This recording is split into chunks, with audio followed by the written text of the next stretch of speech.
The shadows in the woods.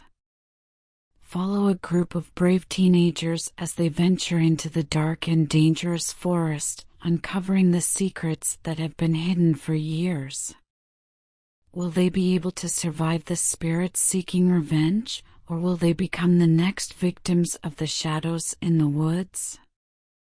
Don't forget to like and subscribe to Midnight Murmurs to never miss a bone-chilling story.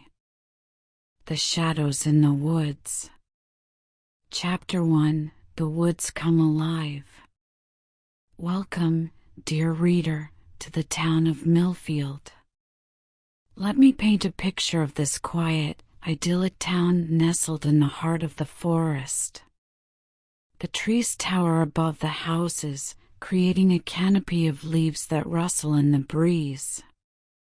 But don't be fooled by the serene beauty of Millfield, for there are secrets hidden within the woods. The townspeople have long whispered of strange occurrences in the forest, and the teenagers are no exception. They yearn for adventure and decide to explore the woods, not knowing what lies ahead.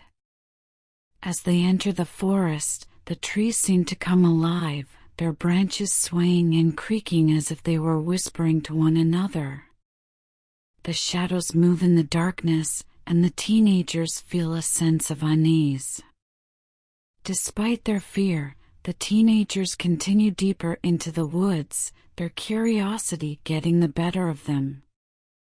They hear strange voices and see shadows darting around them. The forest seems to be alive with a malevolent presence, and the teenagers begin to regret their decision to venture into the woods. But it is too late to turn back now, for they have stumbled upon an old cabin. Inside, they find a journal written by a man who disappeared years ago. The journal reveals the horrifying truth about the forest and the spirits that haunt it. The teenagers must now find a way to put these spirits to rest before they become their next victims. Will they succeed? Only time will tell. Chapter 2: Into the Woods. As the teenagers venture into the woods, the air grows thick with the stench of damp earth and rotting leaves. The trees loom above them like giants, their branches twisted and gnarled like the fingers of a witch. The shadows seem to shift and move, as if alive, and strange whispers fill their ears. At first, they try to ignore the strange sensations, dismissing them as nothing more than their imagination running wild. But the deeper they go, the stronger the feeling of unease becomes. They feel like they're being watched, and every sound makes them jump. Finally, they stumble upon an old cabin, its wooden walls warped and weathered. It seems like it's been abandoned for years, but as they approach, they hear a creaking sound, and the door slowly swings open. Inside, they find the journal written by the man who disappeared years ago. The pages are yellowed with age, and the ink is faded, but the words still leap off the page. The man writes of strange occurrences in the forest, of shadows that seem to move on their own, and whispers that fill the air. The teenagers read on, unable to tear their eyes away from the journal. As they reach the end, their hearts sink, for the final entry speaks of the spirits that haunt the woods, and the terrible fate that befell the man who wrote the journal. They know they need to leave, but as they step outside, they feel a sudden chill in the air. The shadows seem to draw closer, and the whispers grow louder.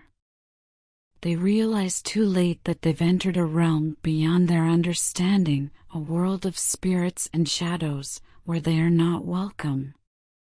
And as they turn to run, they hear a voice, cold and mocking, whisper in their ear, "You should not have come here." Chapter 3: The Haunted Forest. As the teenagers venture deeper into the forest, the trees seemed to close in on them, suffocating them with their presence. The shadows grew longer, and strange whispers echoed through the woods. The teenagers knew they were not alone. Suddenly, they heard a mournful howl, and a pack of wolves emerged from the shadows. The teenagers ran, their hearts pounding in their chests as they heard the wolves chasing after them. They ran for what seemed like hours, until they reached a clearing. There, they saw a ghostly figure floating in the air. The figure beckoned them closer, and they saw that it was the spirit of a woman, her face twisted in anger. The woman revealed that she and her family had lived in the town of Millfield many years ago. The townspeople had accused them of witchcraft, and they had been burned at the stake. The spirits of the woman and her family now haunt the forest, seeking revenge on the descendants of the townspeople who wronged them. The teenagers realized that they were in grave danger and that they needed to find a way to appease the spirits before it was too late. They set out to find the woman's grave, which they believed would hold the key to appeasing her spirit. As they searched, they encountered other spirits, each with their own tragic story of injustice and revenge. Finally, they found the woman's grave, and they performed a ritual to appease her spirit. As they did, they felt a sense of peace wash over them, and they knew that they had done the right thing. But their victory was short-lived, as they soon realized that there were many more spirits in the forest, each seeking their own revenge. The teenagers knew that they had to face these spirits head-on if they wanted to make it out of the forest alive. Chapter 4: Trapped. The teenagers huddled together, feeling the oppressive weight of their situation. They were trapped in the woods, surrounded by shadows that seemed to be closing in on them with each passing moment. The trees creaked and moaned in the wind, their branches twisting and turning like the fingers of some unseen monster. Jenny's voice trembled as she spoke. "What are we going to do? We can't stay here forever." Alex tried to remain calm, but his hands shook with fear. "We have to keep moving. Maybe we'll stumble upon something that can help us." They walked for what seemed like hours, but the forest stretched on endlessly, with no end in sight. The shadows seemed to grow denser, wrapping around them like a thick, suffocating blanket. The teenagers could barely see each other, let alone the path ahead. Suddenly, a figure appeared in front of them. It was a woman, with long hair that flowed down her back like a river of darkness. She glided toward them, her face twisted in an expression of anger. "You should not have come here," she hissed. "You are not welcome in these woods." The teenagers tried to run, but they found themselves rooted to the spot, their legs heavy and unresponsive. The woman continued to approach, her eyes glowing like hot coals in the darkness. "We seek your forgiveness," Alex stammered, his voice barely audible. "We didn't know this place was haunted." The woman stopped in front of them, her eyes boring into their souls. "Ignorance is not an excuse," she said. "But perhaps you can make amends. There is something you can do to set our spirits free." The teenagers listened, trembling with fear as the woman outlined their task. They had to find an old artifact that had been lost in the woods for centuries. It was the only way to appease the spirits and put them to rest. They set off once more, the shadows still closing in around them. But this time, they had a mission, a purpose. And as they walked, they could feel a glimmer of hope flickering within them, like a small flame in the darkness. Chapter 5: The Search for a Solution. The teenagers sat in a circle on the cabin floor, the journal spread out before them. They had been reading and rereading the entries, trying to glean any information that might help them find a solution to the haunting.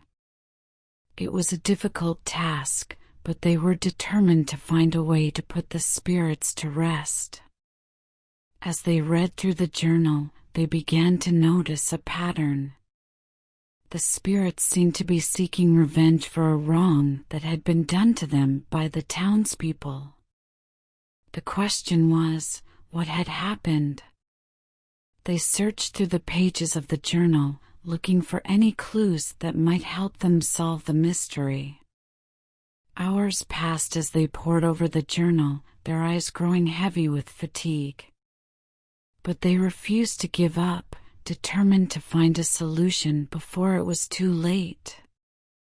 Finally, one of the teenagers, a quiet girl named Emily, spoke up.